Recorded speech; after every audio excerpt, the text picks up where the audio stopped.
Welcome back to another episode of the Pandemic Job Hunt. This podcast aims to break down key techniques and to uncover the industry secrets to help you stand out in getting a job during this once-in-a-lifetime pandemic we are living in. And I am your host, Andrew Barry.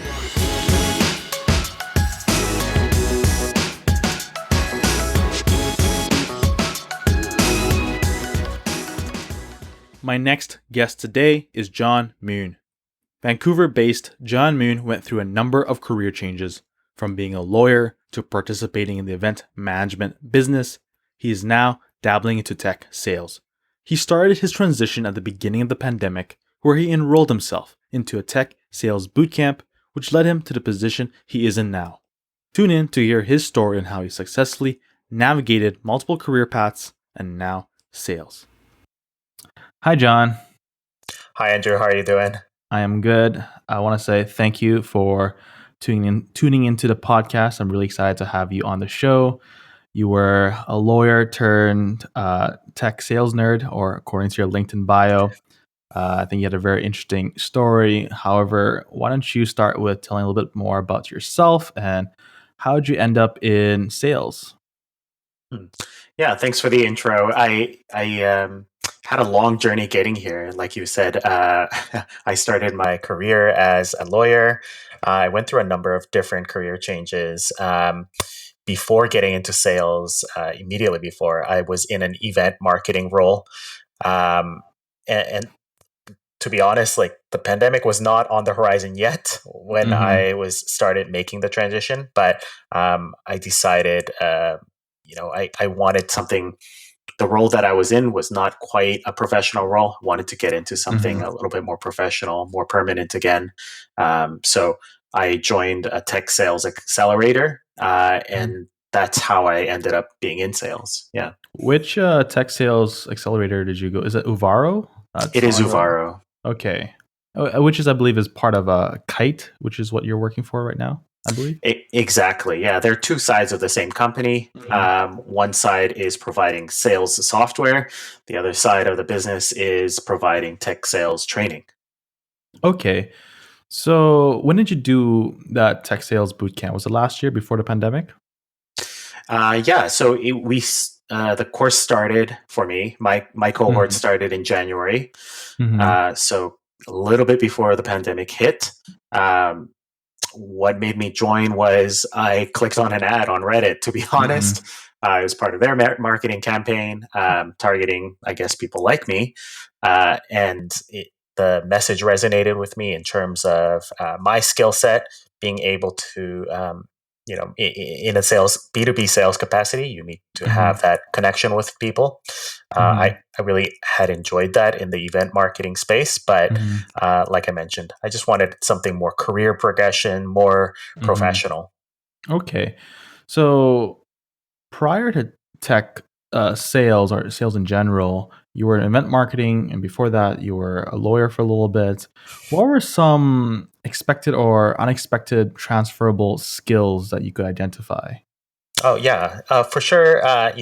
Some of the analytical skills, being able to think on on my feet. That's going to be a skill set that I could have used in a lot of different places. I think that transferred nicely. Some of the ways that I had to be very structured and self-motivated in terms of how I work, that was important, both in my capacity as an attorney and then now in sales as well. Okay. So right after you graduated from Uvara, what was like a 3-month boot camp for you? Yeah, it was a 12-week boot camp. So Okay. I finished in April. Yeah. Okay. So, you coming out of April, the pandemic is hitting at its full speed. Everything is shutting down. What were you feeling at that time? Like in terms of like, okay, what do I do now? Because it's a shock for everybody. Yeah, that's a good question. So in fact, mid March when everything started hitting, I was still doing some of the event work. but all my contracts, within about a 48-hour Yeah. period, everything got canceled. Like 6 big Mm, contracts just evaporated. And so that really made me think I got to start applying for jobs. So even before the program ended, I mhm, was applying for jobs. But part of Uvaro is not just the training, but mhm, they have career coaching. mhm, So that was a big part of it. So they helped me through that. But part of it was just thinking back, I'm not sure how I had this mindset to be honest, but it was just got to keep applying mhm. and just got to do it. Like I just didn't see I didn't let myself see an alternative. So you're just shooting across the board at all the job applications that you saw or you came across. Yeah, that's part of it. Mhm. I wouldn't say I just shot at every application, but I wanted to Mhm. make sure every application, counted. So I Yeah. wanted to make a quality application. Okay. And what determines a quality application for you? What are those steps Hmm. compared to like just submit resume? Yeah. Yeah, no, that's a great question. And that, to be honest, I had tried to get into sales roles before, and Mhm. I think that had been my approach is just Mhm. make my best application, my Mhm. best cover letter, and just Mhm. send it off, ship it, and see what happens. Mhm. I realized that part of why that didn't work is, Mhm. especially now, um, there's so many applicants for so many positions, and then the applicant tracking systems that are out there that automate in an Mhm. automated way weed out people. Mhm. It makes it very difficult for you to stand out. So Mhm. uh, part of it, especially applying into a sales position, is to make those human connections. Yeah. Yeah, and that really helps you stand out, and it makes them if believe that you can sell their Did product. If you Yeah. did you reach out to specific people in whatever X company you applied for? Yeah, I definitely did. So there's uh, it, it, applying was kind of like prospecting in a Yeah. sales position, in that I would definitely have my top tier Mhm. prospects where really want to get in, love the product, love the Mhm. position, whatever it is. If I find a great fit, then I made a concerted effort to make a very personalized campaign, um, anywhere down to a little bit more of a spray and pray kind of approach as well. But you only have so much bandwidth and so much time. So I tried to make.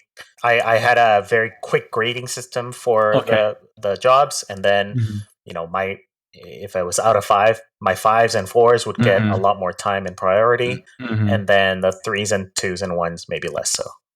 So within like I was in the boot camp world, and I still am in the boot camp world doing independent consulting for one of the boot camps in Canada. There is certain, I guess, study chains or study skill paths such as like web dev, data science, and UX, where part of their job applications having a really good portfolio to back up like their skills and like showcase like what they've done. What is that for sales? Is there something similar to that? Oh, that's a great question. Yeah. So Uvaro has an internship program. So it is a paid internship, and it, it's like a sales development rep. So it's Mhm. the position, the frontline salesperson that tries to book appointments for the account executive, who would be more of the closer role. So um, Mhm. you're able to develop your skill sets, but also develop your metrics to be able to deliver Mhm. to in an interview situation. Okay. So through Avaro, you had this opportunity to you intern through their program, and then which now ended up you luckily with Kite. I believe is that how you pronounce the other company, It Kite? is, yes. Okay. So comparing yourself to your peers who got through Uvaro, did Uvaro also provide these internships to other companies across Canada? Yeah, so the internship program's been available for, so I'll back up a little bit. So when I joined, Kite was the Mm-hmm. only internship available. Now the program has expanded, Mm-hmm. and they do have a lot more internship opportunities, not just in Canada but in the U.S. as well. Uh, Mm-hmm. so some of those have led to full time employment. Even if they haven't, the interns Mm-hmm. have been able to get a lot, have that kind of portfolio of metrics Mm-hmm. and Mm-hmm. stories and skill sets to bring to interview and application situations. So now that you've gone through the process a little bit, and you look back in terms of your job hunting time, and I'm sure you stayed in touch with like your classmates who went through the same boot camp. What did you see in terms of particular strategies or tricks that had one candidate stand out? Or what did you learn that you realized maybe this was not working, however, this was working during your whole process and comparing yourself to like what your peers were talking about during their job hunt? Specifically in the job hunt situation. In the pandemic, in during a job hunt during the pandemic, Yeah. yes, like how did you or what tricks for someone who wants to get into sales, they had to do to stand out compared to, their peers?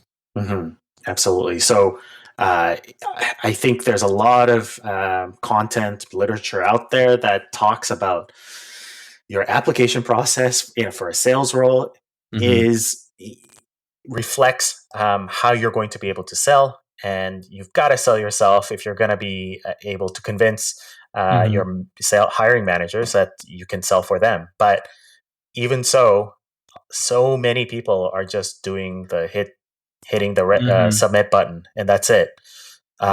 Making that connection is so super helpful. Whether it's and you can make a lot of different kinds of efforts. You can try to connect with the hiring manager directly, try HR, try different folks in different sales roles. Mhm. Even if they don't necessarily have any decision making uh, Mhm. influence, you're going to be able to get information from them.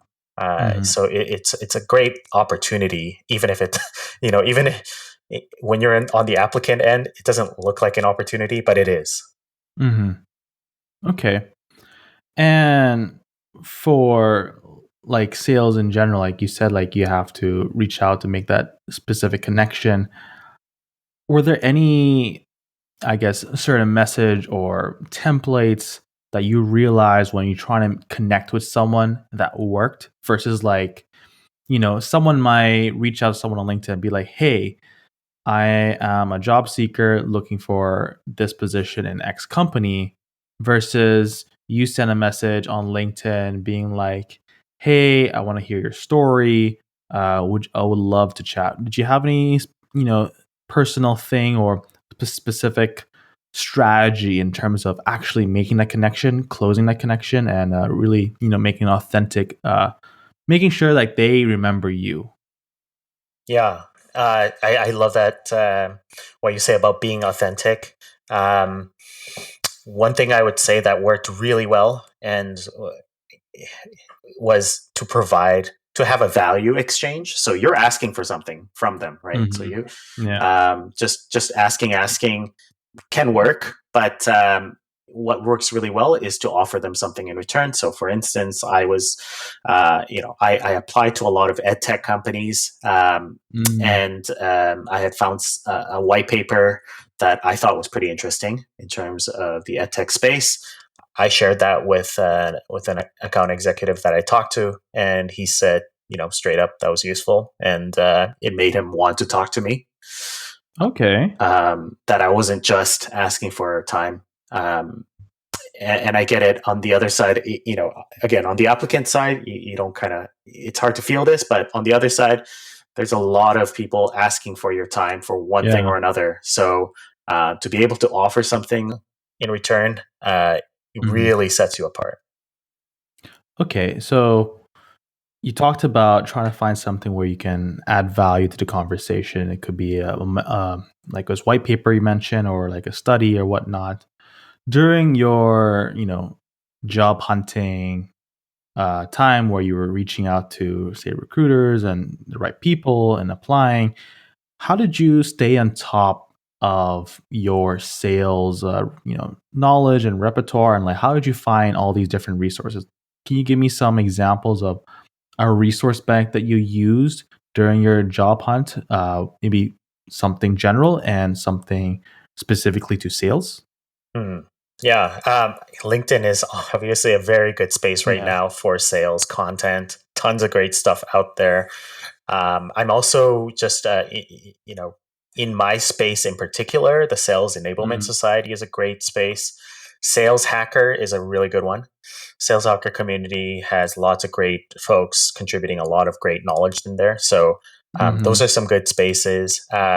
If you're digging into a specific industry or vertical or whatever type of company you want to apply into, there's going to be Mhm. resources in that space. And it's not that people you talk to can't find that information. It's Yeah. just that, you only have so much time and attention. Yeah. So just being able to do a little bit of that legwork for them is useful, Yeah. even if to you it doesn't seem like a big deal.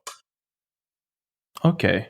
So you use these, I guess, communities online to really gain some resources. Did you put any effort or work in terms of expanding your digital presence? Because I know some people who I talked with, especially it's more important now so than pre-pandemic since everything is digital, everything's online. Like I had one interviewee who said he put a lot of effort working on his blog or his LinkedIn blogs in order to share them and use that as I guess a part of this value add thing you mentioned where he used his blogs to connect with other people. Be like, hey, I wrote something about X, Y, and Z. Check it out. What do you think? Did you do anything similar to that, or what was your strategy? Yeah, absolutely. Absolutely, I did. And even before the pandemic, but especially during the pandemic, this is so important because we don't have physical networking opportunities anymore. Mm-hmm. That had been kind of part of the strategy before, January, February when I was thinking about it. But Mm-hmm. once March hit, it was all LinkedIn for me. So Yeah. really revamping the LinkedIn. I had 75 connections before and hadn't touched LinkedIn in 2 years. Mm-hmm. But Mm-hmm. I really kind of dusted that off, made it a little more approachable, Mm-hmm. interesting. Mm-hmm. And, at first you do have that hesitance that, what am I going to post about? I'm Yeah. not an expert in anything. If you have that Mm-hmm. feeling, that's okay. Even just asking questions and trying to just give your story, your career story, Mm-hmm. your career journey. That's valuable too. That's something that people have Mm-hmm. interest in.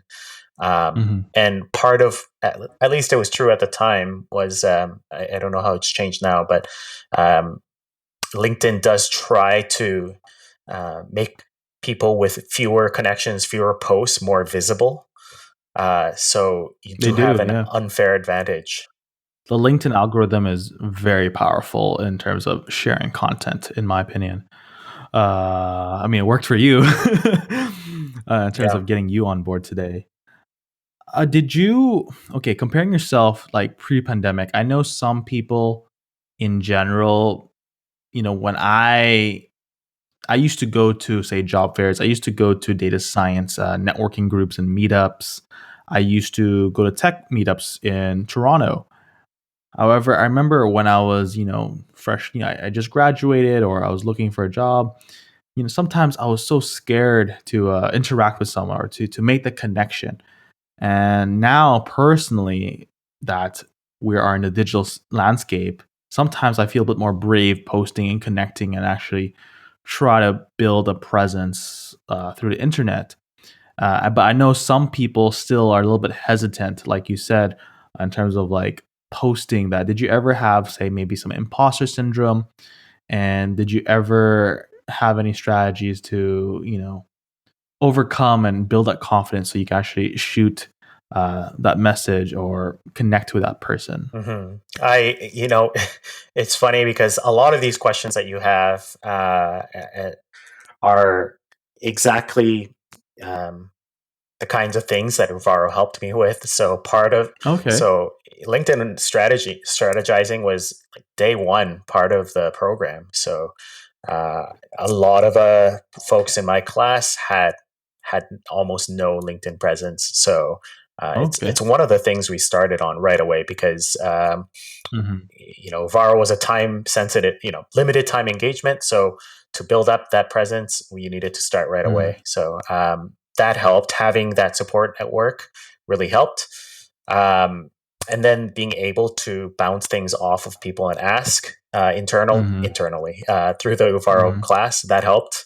Um, Mm-hmm. and then just trying it helped, and just realizing that if a post really misses the mark, that's Mm-hmm. fine. It'll just kind of disappear, and that's okay. Okay. Mm-hmm. Did you use Twitter at all, or just LinkedIn? I didn't use Twitter. I Mm-hmm. definitely did focus on LinkedIn.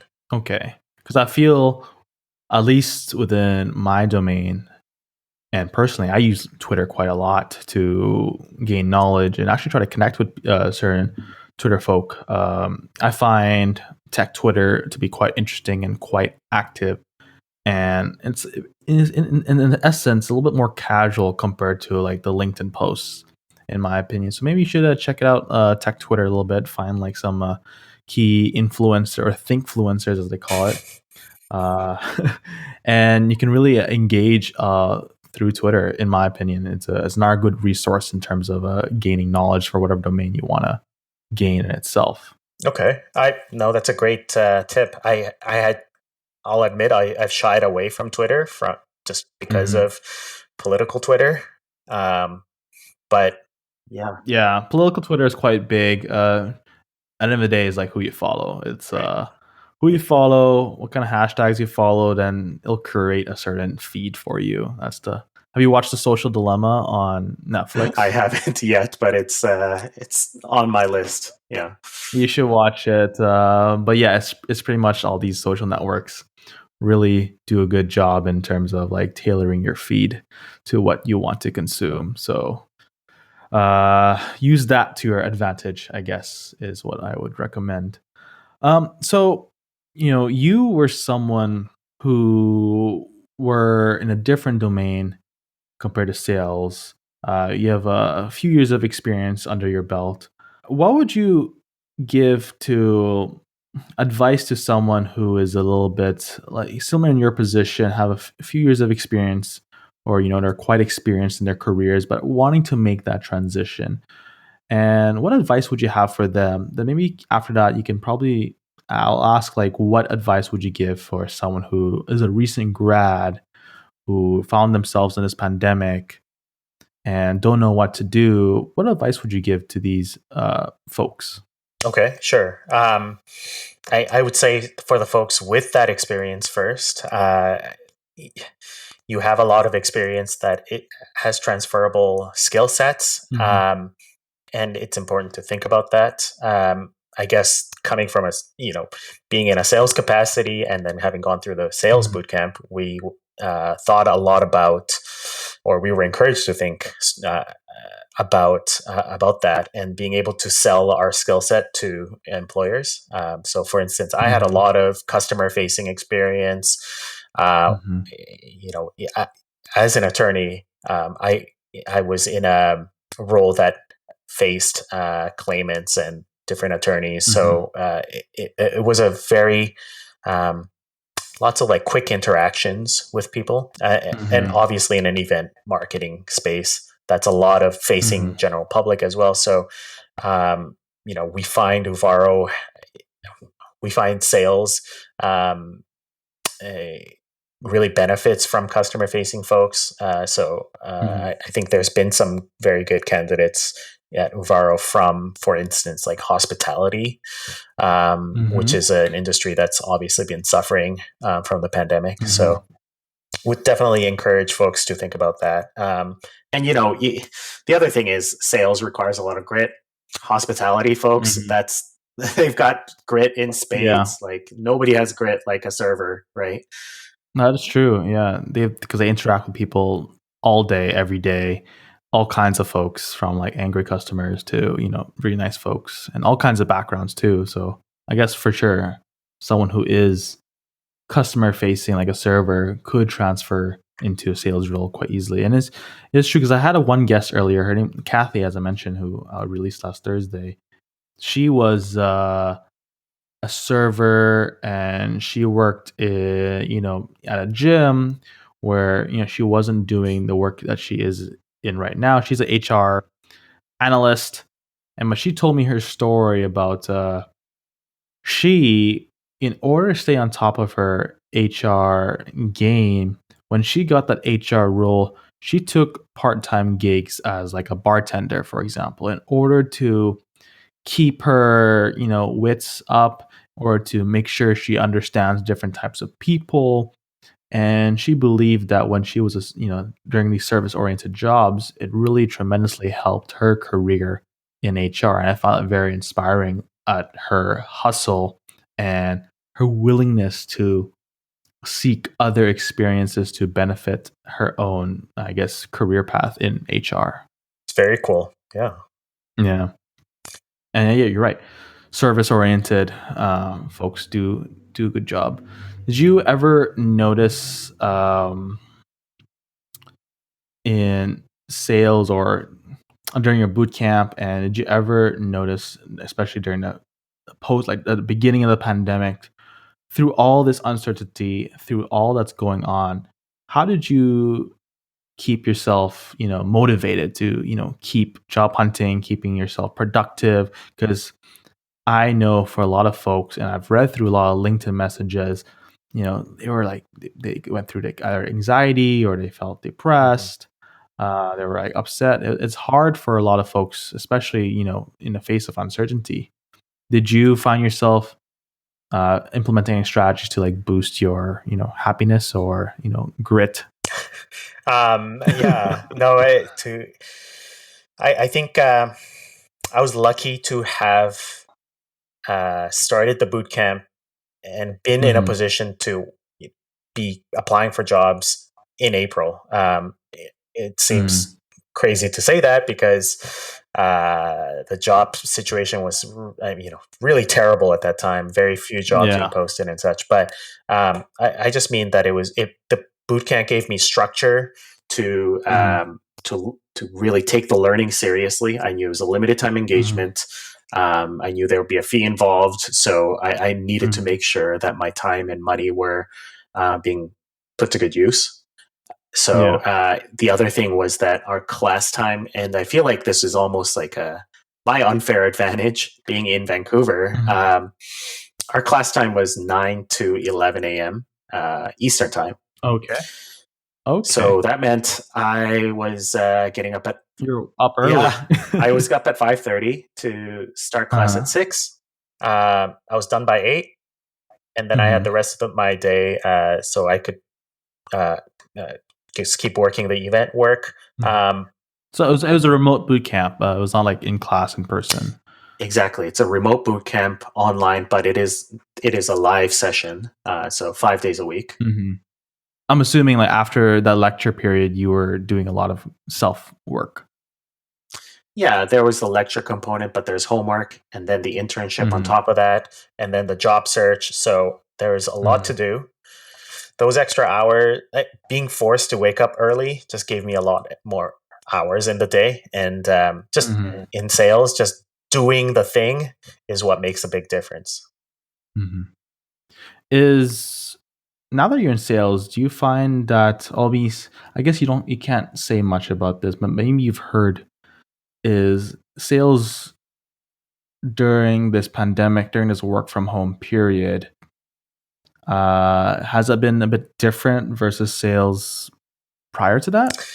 I mean, yeah, right. I can't say exactly, Yeah. but I think in B2B, software sales, SaaS sales, I think it's been less impacted because remote meetings were more Mhm, commonplace anyway. But mhm, I did apply. I had talked to a company that had been doing.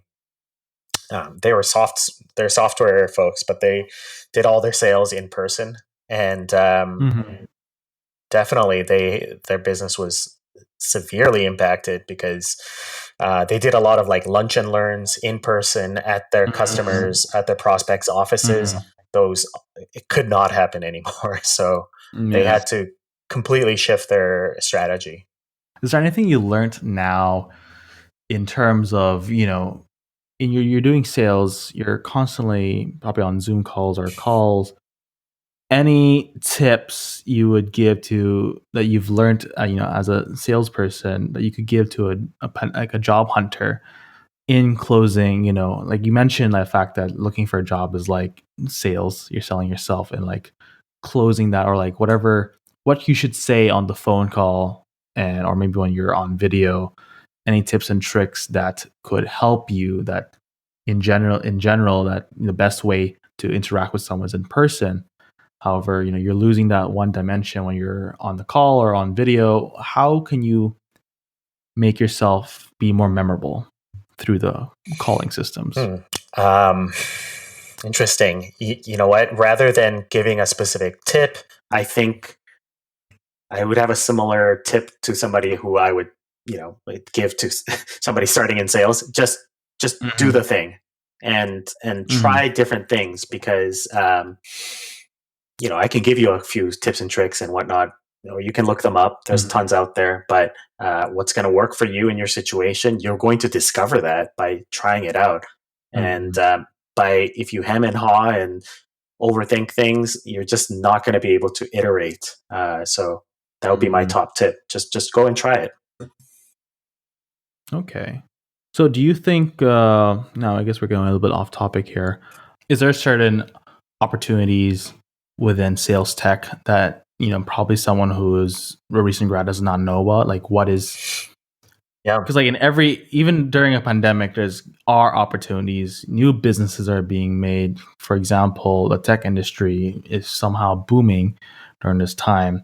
Is there certain fields in sales tech that is exciting that you would probably want to highlight to my listeners or someone who's younger that, oh, you should look into this space, there's probably opportunity for you there versus like a traditional sales role at like an more traditional firm? yeah, absolutely, absolutely. There is. I would say any kind of medical technology, education Mm-hmm. technology, and then financial services technologies specifically are very much thriving right now. Um, Mm-hmm. do a quick look at what companies are getting, Series A, Series B funding, and it's going to be a lot of those Mm-hmm. types of companies. And that's where jobs are being Yeah, created right now. I think VC funding is going through the roof Yeah, this year. absolutely. People are funding companies left and right. I think there was a stat that said that during the 2008 recession, 2000, 2009, a lot of these great companies that we know today were created, such as Mhm. Uber, for example. Because during times of uncertainty, it's always a good time to start a business. So you said medtech, medical technology, financial technology, those who've raised Series A and B. As someone who is job hunting, what are some like red flags versus green flags uh, when looking for a company in terms of like, okay, this is a legit company. I feel like I could thrive here versus a company that's not so good. Yeah, that's a good question. I think I, I think there's maybe not less now, but in past few years, there's startups have been very sexy, and in looking Mm-hmm. at a startup, you really want to look at the stage of their maturity as a company and their product, Mm-hmm. and whether they're in a position to hire somebody and pay them. Um, it, Mm-hmm. there's been a rise in the past maybe 6-12 months, and especially like right Mm-hmm. now, past 3 months, there's been a big rise in commission only positions. A lot of those are Mm-hmm. very legitimate, and you can make a lot of money, make a lot of connect customers with a lot of good product that way. But also there are a lot of predatory sales positions, Mm-hmm. which Mm-hmm. are and it's not a complete disqualifier by any means, but commission only to me puts up my heckles a bit. Okay. And wow, I did not know that in sales there's some 100% commission only roles. That seems pretty tough. Usually, it's a balance. I know it's like there's a base salary then plus commission. Yep. It wasn't as big a trend, but it is much more of a trend now. Really, that is very interesting. You think that's because the pandemic has allowed these companies to obviously pick and choose their talent? They're maybe lowballing the people who are applying because the amount of jobs are not as much widely available as it was pre-pandemic. There's some of that. There's some of, the companies themselves are not sure if their product is going to be a good fit in today's market. So it's a way of shifting the risk. So they might have a very, very legitimate product. It may be wildly successful. And maybe through this commission only position, you're going to make, 7 figures. Who knows? But but the risk is being borne more on the employee side. That's the danger. But thank you so much, John. I really appreciate your time here. However, towards the end of the podcast, I always give 30 seconds to a minute time for you to talk about anything you want. So the floor is yours. Thanks, Andrew. I really appreciated the chat here.